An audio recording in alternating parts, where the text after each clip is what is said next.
Talk about a blast from the past. These things are now vintage. You can't get parts for them anymore. We're gonna show this thing off in this video because it's pretty much at the point where it's time to be scrapped. It's got the usual problems wrong with it as plastic vacuums get as they age. The prior owner actually did some things with it to keep it running. You can see they drilled a bunch of holes up here because the neck, for whatever reason, has malfunctioned at some point and, you know, fell apart maybe. I don't know if the original screw that went through there stripped out, broke off, who knows. But Bissell sold a lot of these. These were kind of like, from what I remember, they were like a flagship machine. And yeah, this one's definitely about had it. They were sold as like the vacuum to buy if you wanted a bagless vacuum. Just massive dust cup. And this one definitely has a stink going on with it. Pull this filter cover off. Just a massive HEPA filter. I don't even know if you can get these anymore, but it's actually got a problem, something wrong with it. I'm gonna inspect it, see what's going on. But this machine has a brush roll switch here at the top, next to the red switch, red button. This is it right here. And when I plugged this thing in and turned it on, the normal suction motor works fine, but the brush roll motor, when I went to turn that on, it started and then it sounded like it jammed up. So we're going to kind of tear into, see if we can figure out what's going on.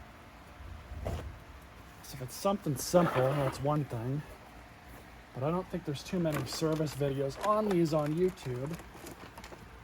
So I figure we'll take this one apart just to show you all how everything works. So it's got Torx screws at the bottom. Looks like it's a T20. Yep.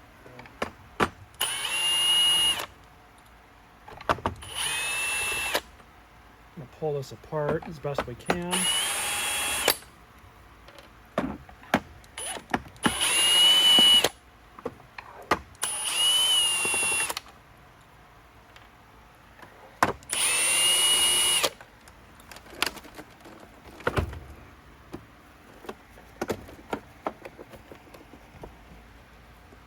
Just pop this thing off as best we can.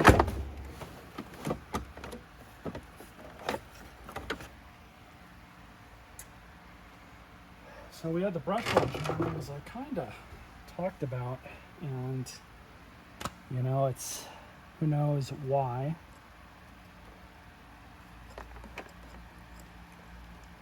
Feels like it's jammed up on something. So we're gonna pull off the brush roll deal here. You know, I might not scrap this because it might be good enough as a donation machine.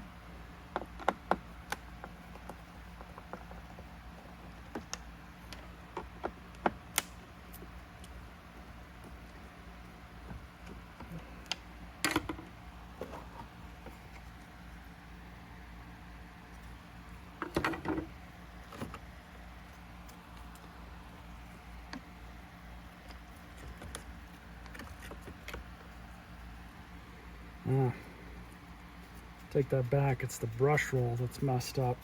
This is a very specific brush roll. Looks the same compared to a normal Bissell brush roll, but obviously it's different because you got this cogged end that's has to be on this or else it's just not going to work right. And let's see, oh, of course, these are compression fit on. So you really can't save them. There's something jammed up in here. I'm not quite sure what it is. Yeah, so that effectively totaled the machine. I'm gonna do a quick tertiary look and see if I can even get a brush roll for this. I suspect you can't. You might get lucky and find new old stock somewhere buried in the corner of the internet if it's even listed. But honestly, they probably haven't made this brush roll in 15, almost 20 years, most likely. And yeah, if that's the case, then this thing is not worth pursuing much further. Yep, so as suspected, this takes a Bissell 203 1328 brush roll. It's no longer manufactured anywhere. Nobody has it. I checked probably about 7 different parts houses, including Amazon, and nobody has it. No idea on if it'll ever be made again. Most likely not. So that effectively doomed this machine to being scrapped.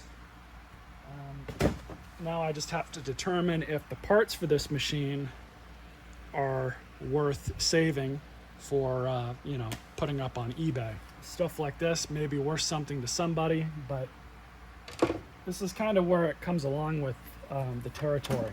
So this is a 20-year-old Bissell vacuum. They made a ton of these, but most people did not necessarily save them. They used them, they put them away wet, they rode them hard, and people threw them away 4 or 5 years. Now this one, you could say it's lasted the test of time, so to speak, but the reality is, even though these parts may be worth something, you're not going to have the amount of people looking for these parts as you would for various other vacuums. It's just, you know, just because something's worth something doesn't mean you're going to have the people out there that are going to even be looking for it in the first place. So this turns into very quickly a niche vacuum, or a niche item. And the way that ends up working out is, say I put up some parts for this on eBay, they'll sit there for probably a couple months, 3 months before somebody buys them, if they ever do get bought. They occupy space. Unfortunately, during that process, I have to have a place for them. I don't like having a lot of parts and junk laying around. I really don't. And, you know, unfortunately, what it just becomes is I end up having a hoard of parts that I have no personal use for, that I'm just waiting for somebody to purchase. And with stuff like this, you know, it costs money to ship it. That's an added cost, whether you pay for it or the buyer pays for it. And, you know, say this thing's worth $30. It's going to cost another $10, $12 to ship it. That's a $42 part effectively, no matter who pays for it. So it just really quickly turns into something that's just not worth pursuing. But I'm going to do a quick look on eBay, see if we can find other parts for this, see what they've gone for, and I'll be right back. So I just looked at eBay, looking at all the past sales over the past 6 months. The only things that have sold for these are new old stock filters, which sell for about $20 brand new, so this used one's not worth anything. New belts, which have sold for about $10. So this one's used. It's obviously not worth anything. A singular motor, the main suction motor, has sold. It was a brand new unit. Somehow they had a brand new one, and it sold for $43 or something plus shipping. It's about $50. A used motor may be worth about half that, plus they're going to have to pay shipping. They're just going to buy, you know, a new one. Out of everything here, that might be the only thing that's worth pulling and trying to sell. I'm not going to do that though. The other two things that have sold for these are this entire hose assembly. If you turn the machine around, you can kind of see why. It's got that typical Tygon clear tubing, which unfortunately is not all that great longevity wise, and it's kind of amazing to me that this one is still in good condition.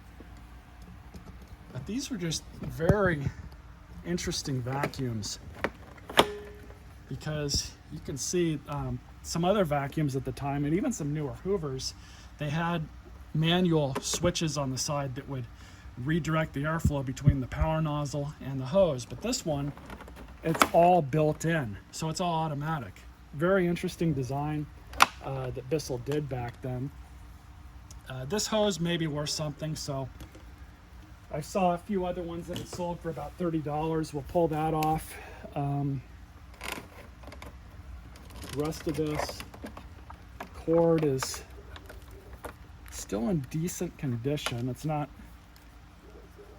It's not as flexible as it was brand new, but it's probably still usable. Both these hoses they've sold for, not for really a whole lot of money, but they've sold, so I'll pull those off as a possible. Now what we're going to do is just cut up the handiwork with the zip ties on this, because we're going to take the handle off.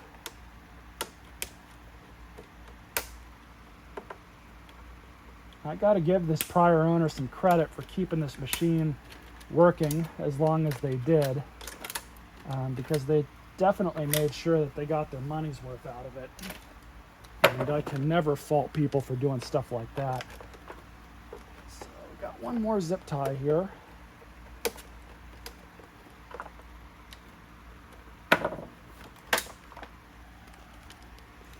And yeah, so that's why they zip tied it. It was just broken beyond all recognition.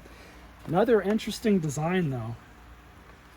You really only saw this in more commercialized machines where they had this hot swappable cord and handle. So if they, destroyed the cord, they could just swap the whole handle out and be done with it.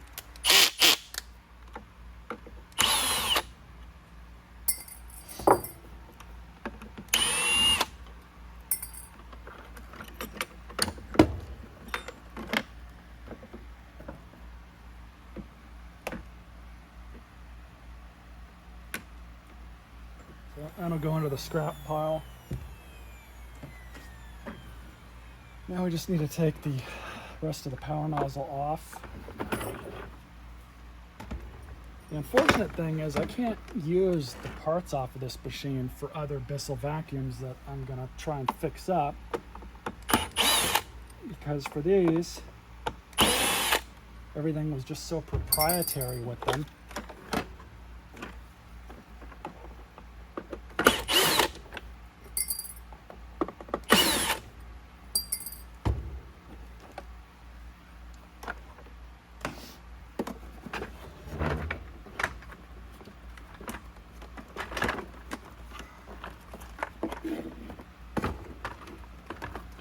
See, being a flagship model, they actually had legitimate wheel axles in it, metal wheel axles going through it. Unlike the newer machines where it's just pressed on and crimped plastic, these were actually built a little bit better.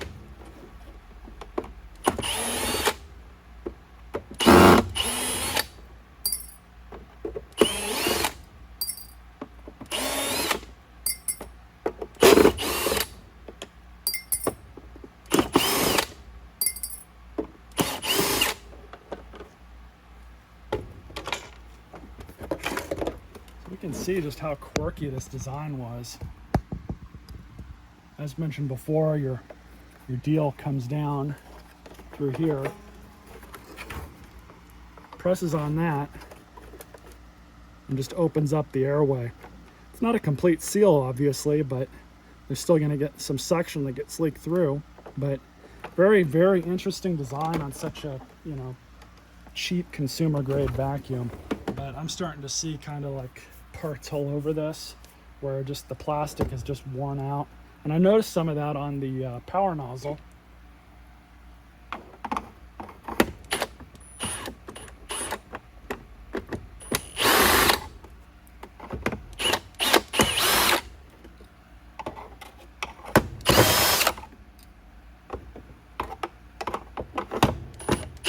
I believe this thing's a 2006. I think the first two digits on Bissell's are the year it was made, and it's 06, so this thing's just about 20 years old, made in China.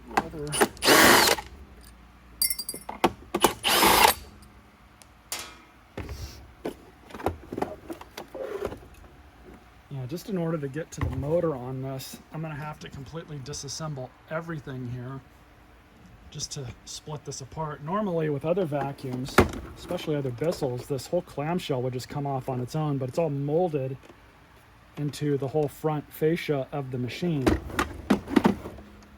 So I don't know how much of this stuff has to come out. Looks like a lot of it.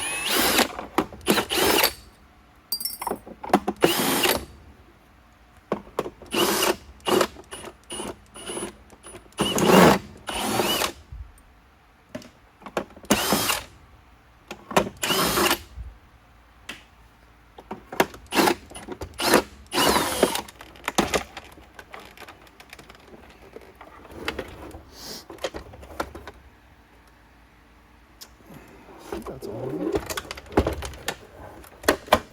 There we go.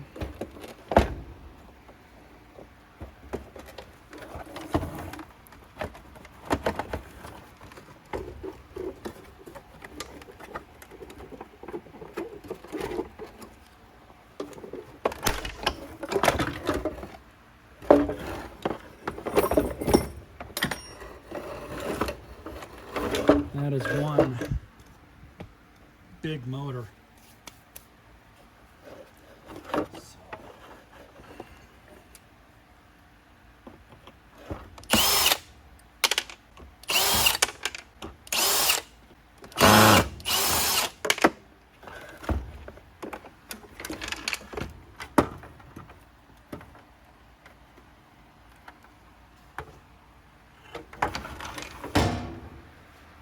So I'm just proceeding with the rest of the screws for this, and I'm not quite sure what exactly is left to get this motor box out. This whole filter deal's got to come out too.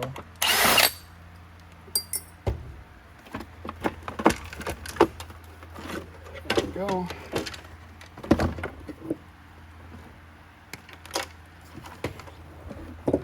You guys can see this, all this plastic that's just all over the place.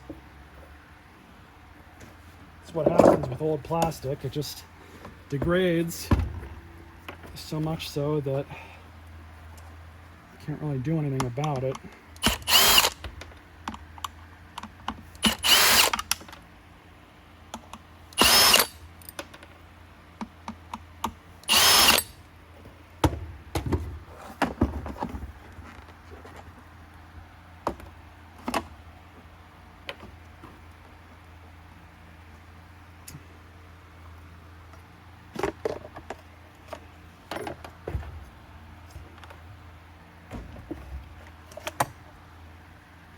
It's really something. You could almost say that they overbuilt this machine.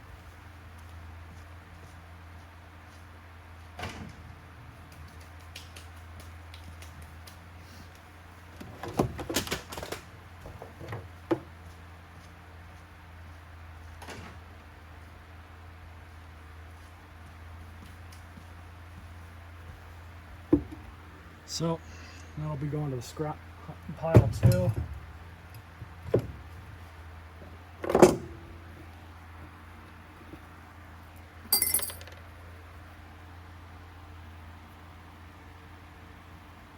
Really nasty.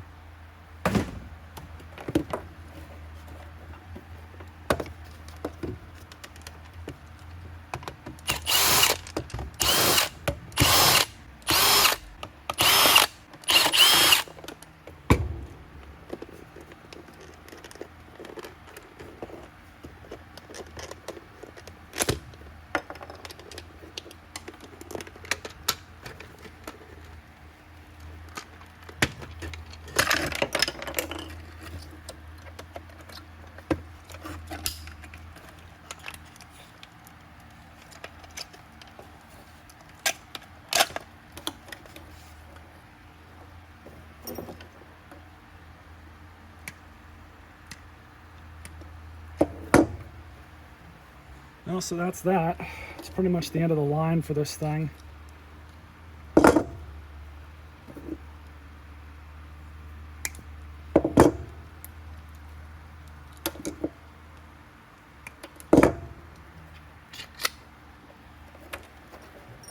Got a decent cord out of it at least.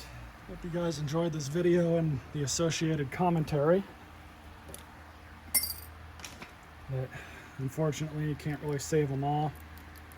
And actually might have a use for these. I'll save these. Stay tuned for more videos.